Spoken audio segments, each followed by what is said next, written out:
Fake న్యూస్లు create చేసుకోవడం, మేం గెలుస్తామంటే మేం గెలుస్తాం అన్నటువంటిది ఇప్పుడు ప్రచారం చేసుకోవడం, వాళ్ళకాళ్ళు చెప్పుకుంటే జనం నమ్మట్లేదు కాబట్టి ఎవరో ఒకళ్ళ పేరు చెప్పుకోవడం, అందులో కొన్ని కల్పిత సర్వేలు, ఇప్పుడు కల్పిత సర్వేలు కూడా నమ్మడం మానేస్తున్నారు కాబట్టి జనాలు కూడా ఇవాళ సోషల్ మీడియా యుగం కాబట్టి ఇప్పుడు కేంద్ర ఇంటెలిజెన్స్ వాళ్ళు చెప్పారంటూ ఒక ఫేక్ది క్రియేట్ చేశారు.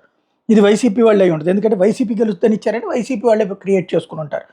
ఏకంగా అసలు అదేదో ఇంటెలిజెన్స్ వాళ్ళు ఎవరికి ఇస్తారు, ప్రభుత్వానికి ఇస్తారు. ఇంటెలిజెన్స్ వాళ్ళ పేరుతో ఓపెన్గా ఒకటి తయారు చేసేసి బయటికే వదిలేశారు. ఇంతకంటే వెరితనం మరేమి ఉండదేమో.